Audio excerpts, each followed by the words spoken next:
தெரிவித்துக் கொள்கிறேன். இத்தகைய ஏற்றங்களை சிறுவர் இலக்கியம் பிறந்தது தாயின் இடுப்பு, பாட்டியின் மடி, பாட்டனின் தோள்கள்.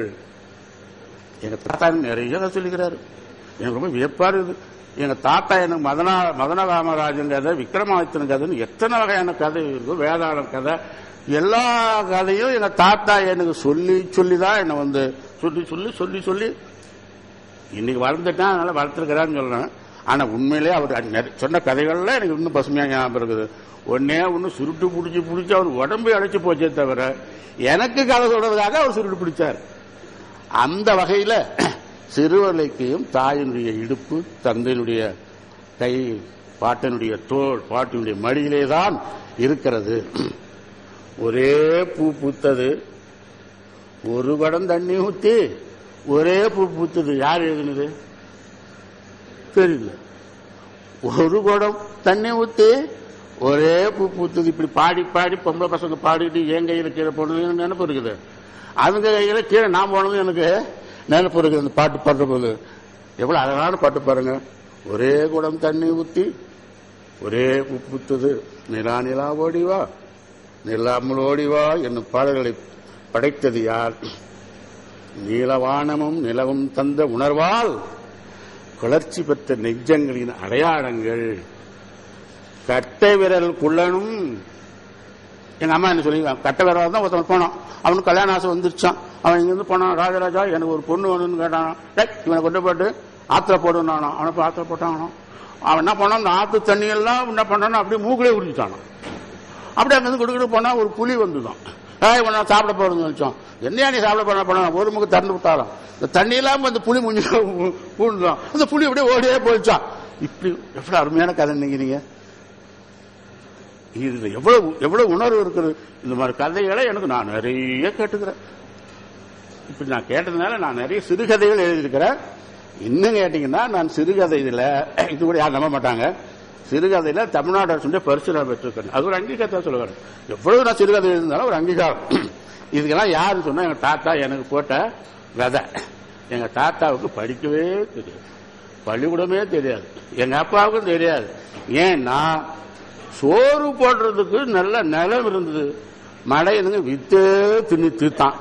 அதான் அதனால நானு அனாதை நிக்க வேண்டியதா வந்து நினைச்சு பாருங்க.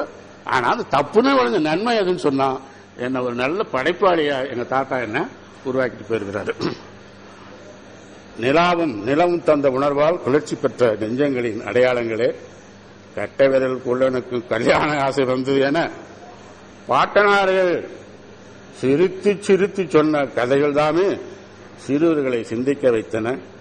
அரஞ்சய விரும்பு என்னும் அவையால் தொடங்கப்பெற்ற சிறுவர் இலக்கியம் குழந்தை கவிஞர் வள்ளியப்பா வரை நன்றே வளர்ந்து நாளை மேலும் ஓங்கி சிறக்கும், உலகம் மதிக்க செழிக்கும் என நம்பிக்கை சத்தியமாக சொல்லுகிறேன் எனக்கு இருக்கிறது.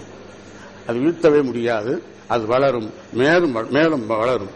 நம்பிக்கை நமக்கே ஊட்டும் சிறுவர் இலக்கியமே சிறுவதம் நெஞ்ச பயிர்க்கு வைக்கும் உரம். சிறுவதம் நெஞ்ச பயிர்க்கு வைக்கும் உரமாம் என்பது பெருமைக்குரியதாகும். சிறுவர் இலக்கிய பொய்கையில் கதை, அதெல்லாம் வந்துச்சு நிறைய கதை, புதினம், கட்டுரை என்னும் வண்ண வண்ண பூக்கள் மலர்ந்து மனம் வீசுவதைக் கண்டு படைப்பிலக்கியம் தாயே மகிழ்ந்து, பூக்கள் மலர்ந்து மனம் வீசியதைக் கண்டு படைப்பிலக்கியம் என்ற தாயே மகிழ்ந்து வாழ்த்துகிறாள். உணர்வு காதுகளால் உற்று கேளுங்கள். படைப்பிலக்கியம் என்ற பெரிய படைப்பு நூல்கள், சங்க நூலெல்லாம் சிறு இலக்கியத்தை வாழ்த்துகின்றன. எப்பொழுது தெரியும்? கொஞ்சம் மனக்கதை திறந்து காதுகளை திறந்து பாருங்கள். அவர்கள் பேசும் மொழி என் காதில் கேட்பது போலவே உங்கள் காதிலும் கேட்பதற்கு வாய்ப்பு இருக்கிறது. எதிர்கால சிறுவர் இலக்கியத்திற்கு ஏற்றமும் தோற்றமும் தரும் காலமே என உறுதியாக நம்புகிறேன். வணக்கம், நன்றி. வணக்கம், அவைக்கு வணக்கம். கட்டுரைகள்லாம் கேட்டேன். சிறு இலக்கியத்துக்காக ஓடி வந்து நான் சிறு இலக்கியம் தான் கேட்டேன். எனக்கு மலேசிய தமிழ் கவிதை கொடுத்துட்டாங்க. ஔவையார் தொட்டு வள்ளியப்பாவோடு இன்னும் சொல்ல போனால் நண்பர் செல்ல கணபதி, இளஞ்செழியன், பூவணனோடு நின்று விடுவதில்லை குழந்தை இலக்கியம். குழந்தை இலக்கியத்தை நாங்கள் சிறப்பாக வளர்த்து வருகிறோம். சிங்கப்பூரிலும் மலேசியாவிலும் மிகச்சிறந்த குழந்தை படைப்பாளர் இருக்கிறார்கள். நான் எழுதிய மலேசிய தமிழ் கவிதைகளை 72 கவிதைகளை அடையாளம் காட்டியிருக்கிறேன். ஆனால் இங்கு படைக்கப்பட்ட கட்டுரையில ஒரு வார்த்தை இதை விட்டு போகவில்லை. இந்த வடவேங்கடன் தென்குமரியை தாண்டி ஒரு வார்த்தை வெளியே போகவில்லை. சொல்லிருக்கீங்க, அதான் இல்ல. ஆகவே இன்னொன்று பாருங்க, இந்த கட்டுரைகள் எல்லாம் 20ஆம் நூற்றாண்டுக்கு முற்பட்ட சிந்தனைகள் தான். இந்த கணினி உலகத்தில் வேகமாக வளர்ந்த 21ஆம் நூற்றாண்டுல குழந்தை இலக்கியத்தின் நிலை என்ன? நான் நிறைய எதிர்பார்த்தேன். ஐயா செல்ல கணபதி வளர்ச்சி போக்கில் குழந்தை இலக்கியம் என்று சொல்லுகின்ற போது 20ஆம் நூற்றாண்டு சிந்தனை சொல்லுவார்னு பார்த்தேன். ஆனால் நாங்கள் ஒலிநாடா செய்தால், விசிடி செய்தால், சினிமா டச் இல்லாட்டி விளையாவலன்னு சொல்றாங்க. 50,000 வெள்ளி செலவு பண்ணி செஞ்ச ஒன்று இங்க எடுபடல.